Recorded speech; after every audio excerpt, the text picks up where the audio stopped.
2021, kahit papano, nagkikita kami at nagkakausap.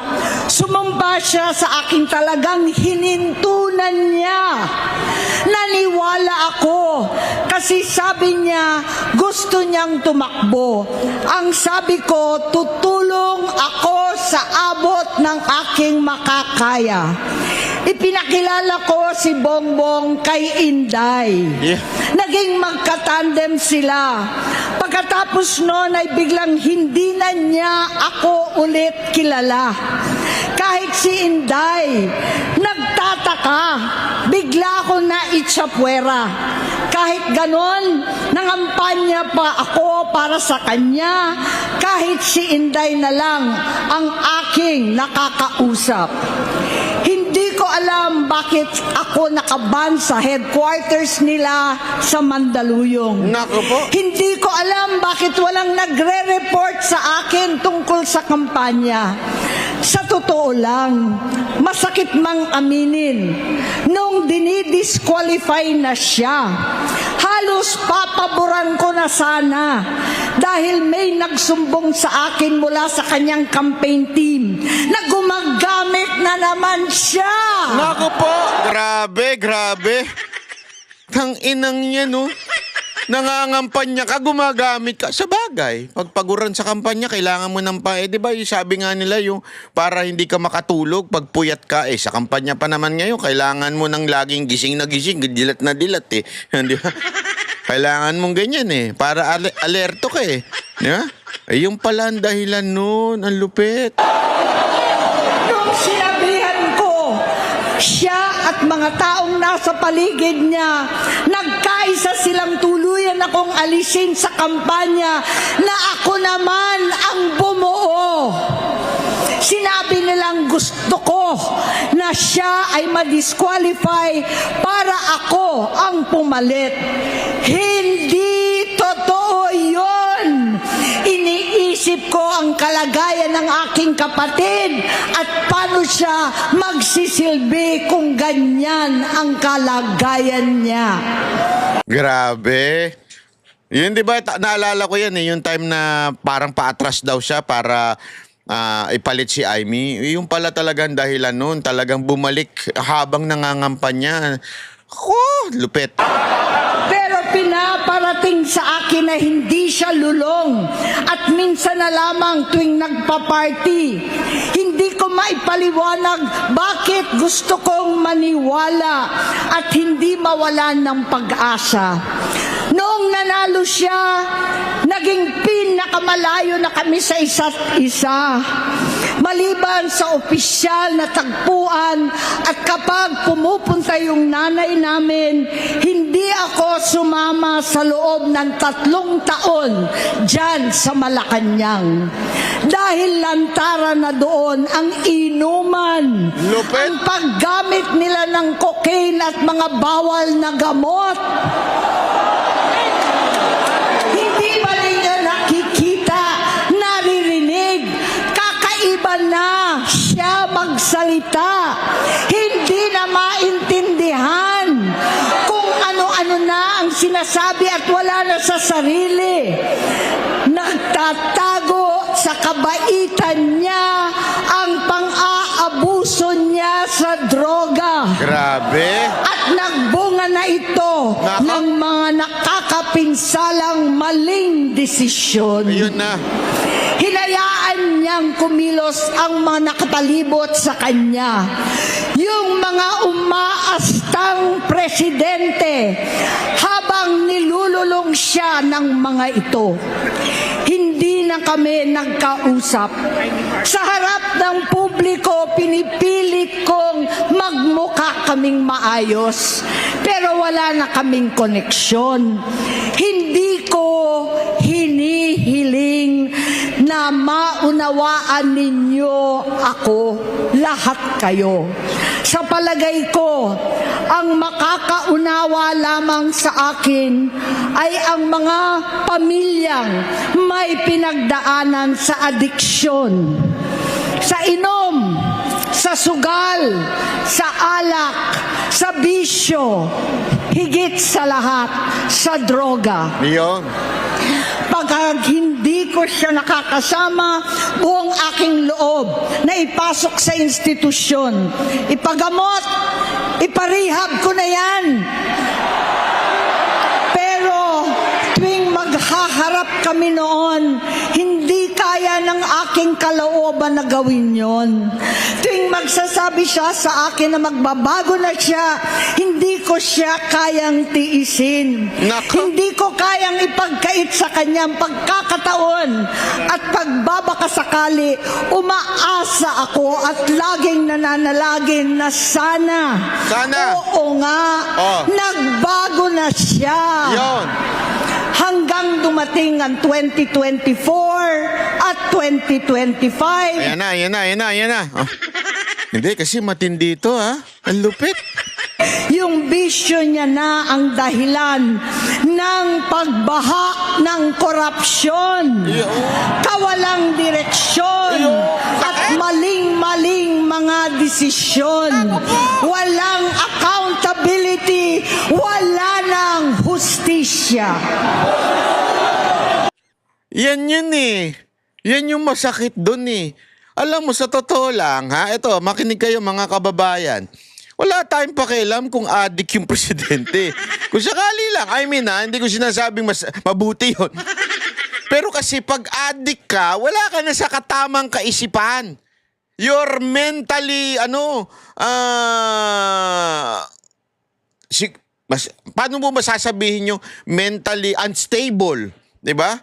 Kasi siyempre, ka na eh. Tamang hinala. Pag may tamang hinala ka, yung desisyon mo mali-mali na. Yeah? Tapos, ang iisipin mo, paano na lang magkamkam ng pera. Oh. Tapos, pag may alam kang mga opisyal mong nagnanakaw, okay lang. Basta meron kang parte, like 25 billion, parang ganun eh. Yan yung sinasabi ni Senator Amy. Nagkaloko-loko na ang bayan dahil nga adik siya. Yun ang problema. Hindi naman dahil lang sa, bakit ba? Anong pakialam nyo? Health reason naman yun.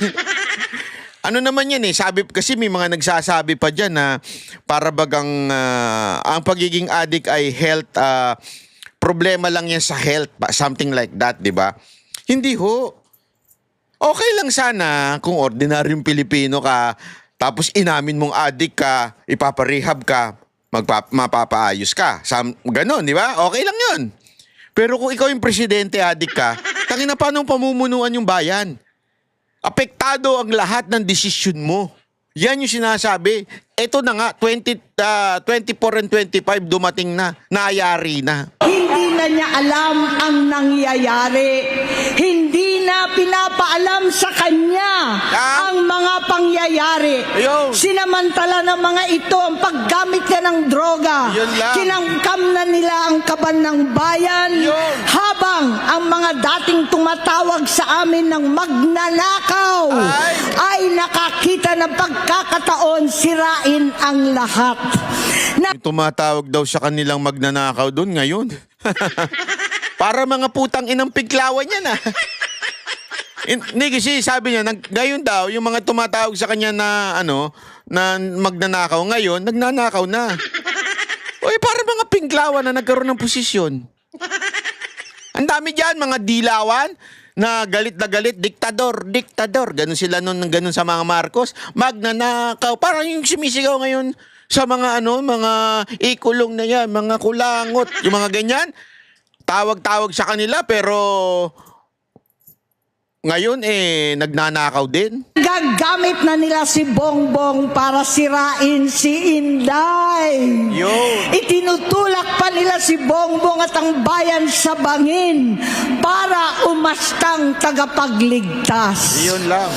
Mula sa pagtraidor at pagpapahamak kay VP Inday sa confidential funds na kung tutuusin ang galing naman sa opisina ng Pangulo hanggang sa pagpadukot sa dating Pangulong Duterte para itapon na lamang sa ibang bansa. Kita niyo, naririnig niyo yung hiyawan na yon? Hindi kasi alam mo, taguyan tandaan nyo, nasa Iglesia ni Cristo event ito ha. Hindi, yan po ay masasabi natin hindi pinag-uusapan sa Iglesia ni Cristo yan. Diba? Yung sarali ng Iglesia, yung pagsuporta sa mga Duterte, hindi ho. Pero dito, nakita ninyo, nilalantad ni Amy yung ginawang kagaguhan ng kapatid niya kay Pangulong Duterte. Kita niyo yung hiyawan ng tao? Kasi yan ang tinatawag na organic. Organic po yan. Sa loobin nila na talagang nakikita ko na nasaktan sila nung dinukot at kinidnap si Pangulong Duterte. Yan ang totoo eh. Paitan ni Bongbong ay naging kalupitan. Garapalan ng pagtatakip sa kanya ng mga nasa Congress, sa Senado, mga miyembro ng kabinete. Kitang-kita na ng taong bayan, wala nang puwang ang kahihiyan. Para bang nauulit ang bangungot ng kasaysayan dinamas namin noon. 68 years old po ang tatay ko nung pinatalsik sa pwesto. Yun. 68 years old na rin si Bongbong ngayon. November 17. Dali. Grabe yun Parehong edad. Naku po. Eto na nga. Mamaya may papaliwanag po ako sa inyo. Din, noong 2021, nung nakumbinsi ko si Inday na magbise kay Bongbong. November 18 po, bukas, ang ikatlong araw natin. Yon. 9 na taon na nakakaraan. Saktong November 18 pa talaga na pinalibing ni Pangulong Duterte ang tatay ko sa libingan ng mga bayani. Grabe.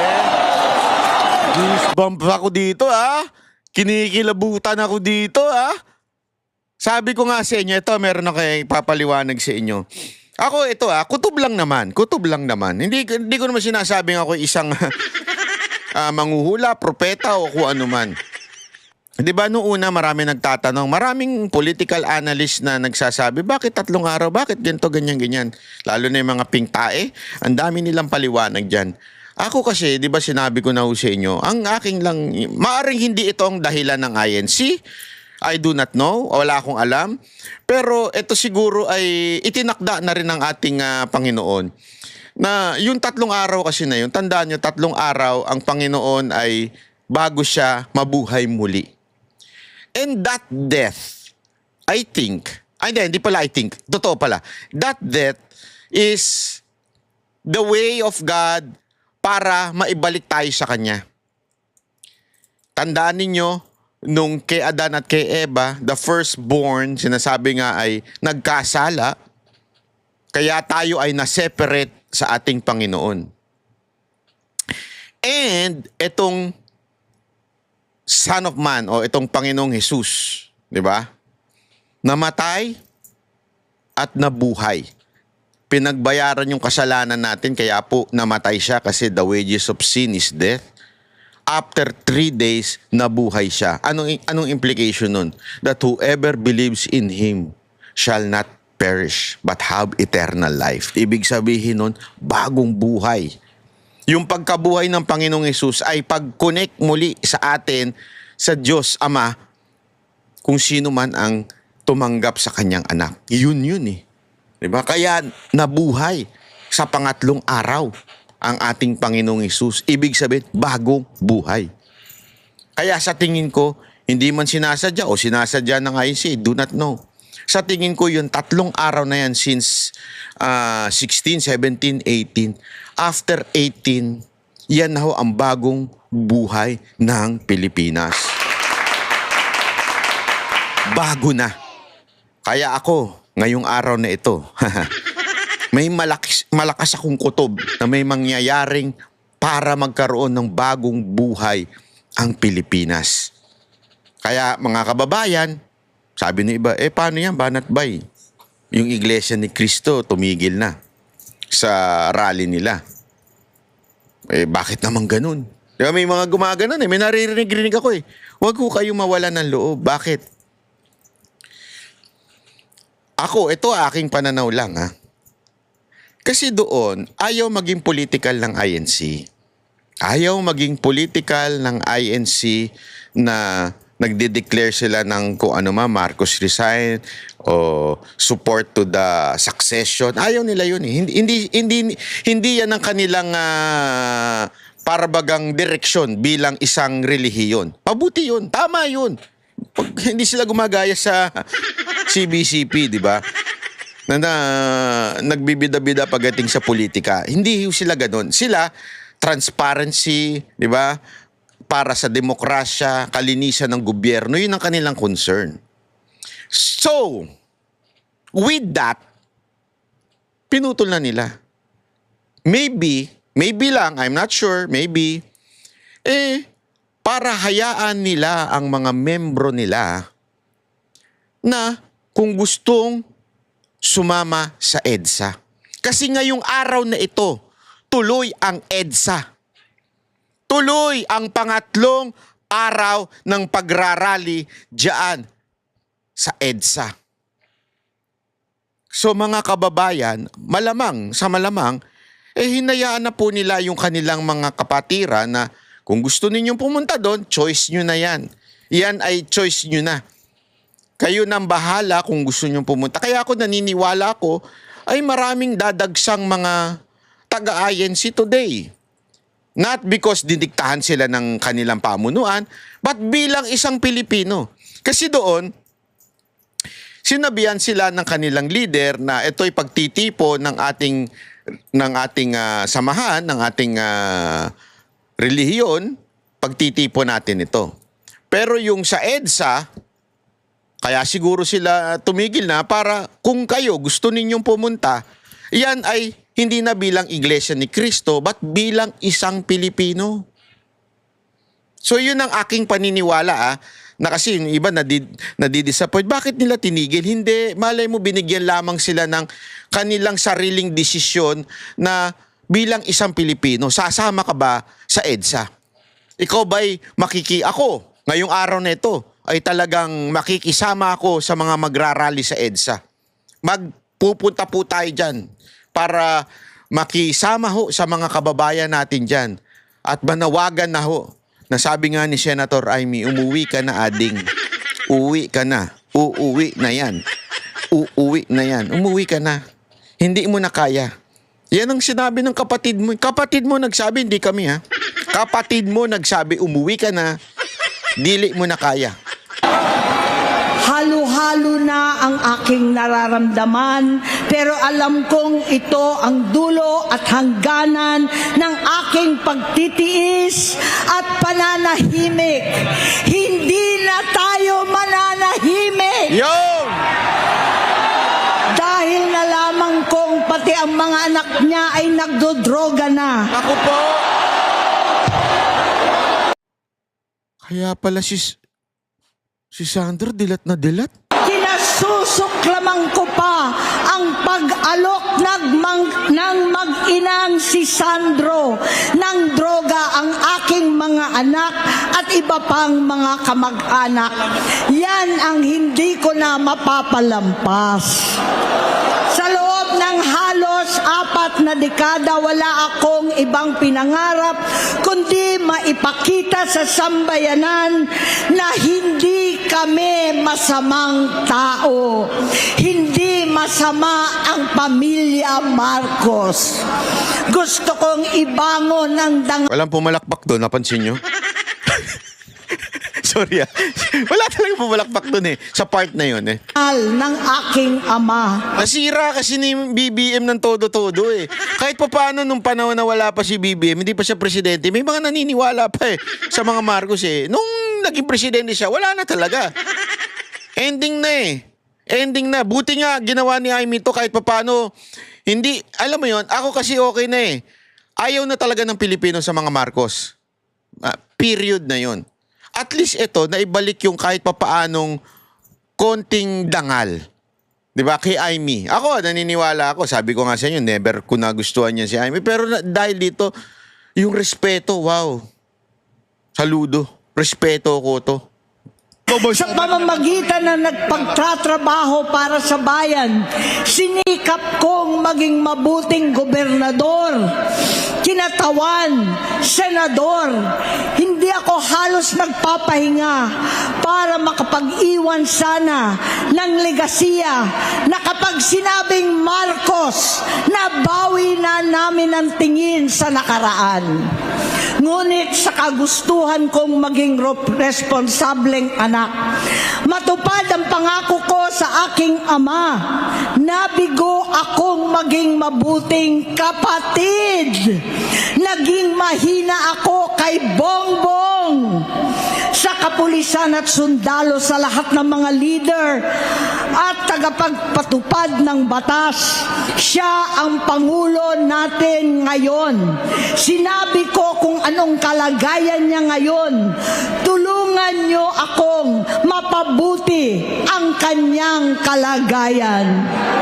Tulungan niyo akong matulungan siya. Hindi niya ako kalaban. Ang kalaban niya ay ang sarili niya. At nadadamay ang bansa sa laban na yan. Bilang senador at lingkod bayan, batid ko ang mga problema at gaya ng bayan, alam ko rin ano ang solusyon. Sa pagkakawatak-watak, patuloy na pamumulitika, pagnanasa sa kapangyarihan ng mga talunan naman, kaguluhan sa Mindanao, alanganing gyera sa China at Estados Unidos, kawalang pananagutan sa flood control scam, garapalan, takipan, panggigipit sa hindi kaalyado, pagkakanulo sa kapwa Pilipino, pagdakip sa dating Pangulong matanda't may sakit upang ihagis lamang sa bansang dayuhan. Grabe. Pagsadsad ng piso, paglaganap ng gutom, paghihingalo ng ekonomiya, at pagsasawalang bahala sa taong bayan. Ang delubyo at kalamidad na nagdudulot ng parusa, ang korupsyon na nauwi sa kawalan ng tiwala at hustisya sa Pilipinas, sa kanyang pamahalaan, lahat ng yan ay masusolusyonan kung ikaw, aking kapatid, magsaayos ng iyong sariling kalusugan. Kapag humupa ang ingay sa politika, kapag umuwi na kami sa aming pamilya, hindi bilang senador, kundi bilang ate, bilang si Manang Aimee ni Bonget, kaya itong sasabihin sa harap ng taong bayan, sa harap ninyong lahat, at sa harap ni Bongbong. Ano yun? Bonget! Magtatatlong taon na tayong hindi nagkakausap. 3 taon ko nang sinusubukan muli na ako'y pakinggan. Siguro ngayon ay makakariting ng buo ang gusto kong sabihin. Walang mababawasan, hindi madadagdagan. Bongbong, nag-aalala sa iyo si Manang. Tuwing nakikita kita sa TV, gusto kitang puntahan. Napakalaki ng pinagbago mo. Itsura, pagsasalita, takbo ng pag-isip. Minsan, napapatanong ako sa sarili ko, ikaw pa ba yan? Si Bongbong ba talaga yung nakikita ko? Pero ako, ading ko, ako pa rin ito.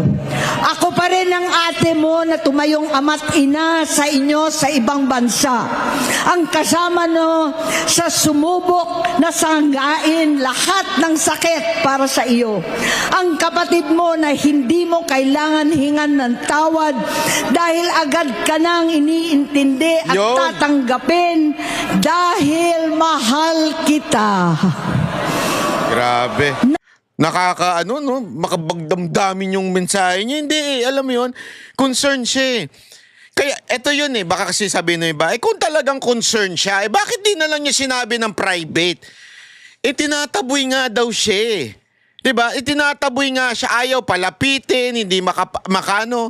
Kaya nga sabi nga niya, maybe this time, papansinin mo na ako.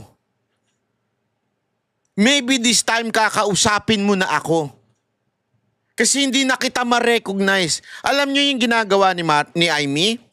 Is to save his brother. Kasi alam niya na one day, titirik na lang mata niyan.